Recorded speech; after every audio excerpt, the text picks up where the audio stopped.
आपल्यासोबत संरक्षण तज्ज्ञ अभय पटवर्धन सर आहेत. सर, अयतुल्ला खमेनी नंतर आता इराणने मोठे लीडर अली लारिजानी यांनाही ठार करण्यात आलं. इराणला हा किती मोठा झटका आहे? हा फार मोठा झटका इराण करता.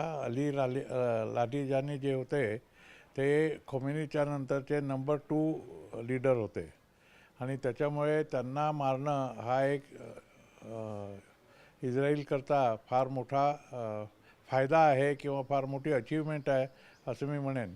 पण एक गोष्ट आहे की त्यांच्या मरणाने कुठल्याही प्रकारचं इराणला नुकसान तर झालेलं आहे, पण त्यांची सिस्टीम थांबलेली नाही आहे. कारण इराणची जी सिस्टीम आहे ती अशी आहे की ती इंडिपेंडंट आहे. त्याच्यामुळे कितीही लीडर जरी मारल्या गेले तरी तिथे दुसरे लोक येतात आणि ते आपलं काम सुरू करतात. आता याचा बदला इराण घेणारच आहे, याच्यामध्ये काही शंकाच नाही आहे. परवा रात्रीच्या अटॅकमध्ये लारिजानी मारल्या गेले होते. काल सकाळी त्यांची न्यूज आली की ते गेले आहेत आणि त्याचा बदला ते घेणार हे इराणच्या फॉरेन मिनिस्टरनी सांगितलेलंच होतं. आता ते पाहतं काय झालेलं आहे त्याचं. सर, लारिजानी यांना ठार केल्यानंतर इराणने आता इस्रायलचे तेल अलीव शहरावर हल्ले आणखी तीव्र केले आहे. बदला घेण्यासाठी तेल अवीववरून 100हून अधिक ठिकाणी हल्ले करणार आहे. युद्ध पुन्हा चिघणार नाही, हे झालेलं आहे की इराणनी जसं सांगितलं की आम्ही अलीराजाच्या मृत्यूचा बदला घेऊ, त्याच्या बदल्याकरता त्यांनी तेल अवीववर आपले मिसाईल्स टाकलेले आहेत. हे मिसाईल त्यांचे हायपरसॉनिक मिसाईल्स होते. ते गेले ज्याच्यामध्ये मल्टिपल वॉरहेड्स असतात. एका मिसाईलमध्ये जवळपास 12 सब मिसाईल्स असतात. त्यामुळे कुठल्याही सिस्टीमला एका ठिकाणी टार्गेट गेल्यावर त्या एरियातले 12 सेपरेट टार्गेट जे आहेत त्या ॲटोमॅटिकपणे एंगेज होतात आणि त्यामुळे जे अँटी मिसाईल सिस्टीम आहे किंवा इंटरसेप्टर सिस्टीम आहे त्या सिस्टीमला काम करणं मुश्किल होऊन जातं.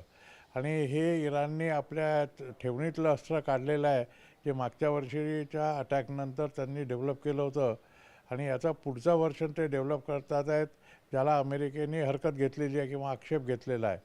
आता हे जे झालं, त्यांनी असं म्हणतात की तेल अवीववर 7 ठिकाणी हल्ला केला आणि 7 ठिकाणी हल्ला केला म्हणजे त्यांनी 2 वेव्हमध्ये केला. एक अर्ली नाईट केला म्हणजे साधारण 1-1:30च्या सुमाराला केला आणि एक लेट नाईट केला म्हणजे साधारण 4 वाजताच्या सुमाराला केला. तर पहिला जो हल्ला झाला होता त्याच्यामध्ये बेन गुरियन एअरपोर्टचं बरंच नुकसान झालेलं आहे. बातमी अशी आहे की तिथे जवळपास इस्रायलची 12 जेट्स आणि इतर कंपन्यांचे जवळपास 27 विमानं ही बेचिराख झालेली आहेत. 2 ऑइल डेपो फुटलेले आहेत आणि त्याच्यामुळे तिथे पूर्णपणे डिझेल पसरलेला आहे, जमिनीमध्ये जात आहे आणि त्यांची जो रनवे आहे तो बर्बाद झालेला आहे. याची अर्थात इस्रायलकडनं पुष्टी झालेली नाही आहे, पण जी फॉरेन मीडियामध्ये खबर येते आहे त्याच्याप्रमाणे इस्रायलला ऑन रोड व्हायकरता बेन गुरियन ऑन रोड व्हायकरता कमीत कमी 4 ते 5 महिने लागतील असं म्हणतात आहेत. पण कोणीच काही दाखवत नसल्यामुळे याचा शहानिशा करणं अवघड आहे. हे अरब कंट्रीजनी सांगितलेलं आहे, इस्रायलनी सांगितलं नाही किंवा अमेरिकेने सांगितलेलं नाही आहे किंवा वेस्टर्न मीडियानी सांगितलं नाही आहे. पण त्यांच्याकडे हाय आलं होतं की तेल अवीववर त्यांनी हल्ले केले, तिथे जवळपास 20 लोक मारल्या गेले आणि 300च्या वर जखमी झालेले आहेत. मोठ्या मोठ्या बिल्डिंगी त्यांच्या गेलेल्या आहेत आणि 2 वेव्हमध्ये हल्ले झाल्यामुळे तिथे नुकसान फार मोठ्या प्रमाणात झालं आहे. हे युद्ध आणखी चिघळणं असं वाटतं या सगळ्या गोष्टीवरून? हे युद्ध तर चिघळणार आहेच. जोपर्यंत इराणचे मिसाईल संपत नाहीत आणि इराणचे ड्रोन संपत नाहीत तोपर्यंत हे युद्ध चालूच राहिलं आहे. अमेरिकेला जे पाहिजे होतं ते अमेरिकेला करता आलेलं नाही आहे. अमेरिकेला कोणी मदत करत नाही आहे, एक इस्रायल जर सोडलं तर. त्याच्यामुळे हे युद्ध आता 2 तर्फी झालेलं आहे. अमेरिका आणि इस्रायल एका बाजूला आणि इराण एका बाजूला आणि अरब राष्ट्र याच्यामध्ये भरल्या जातात आहेत. त्यामुळे हे क्षेत्रीय युद्ध झालं आहे.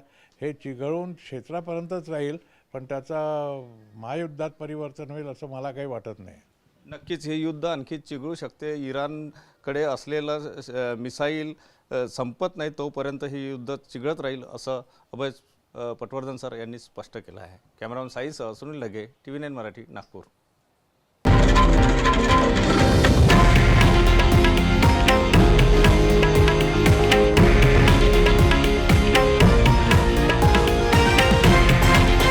हे आहे देशातील नंबर 1 न्यूज नेटवर्क आणि आपण पाहत आहात TV9 मराठी, एकमेव.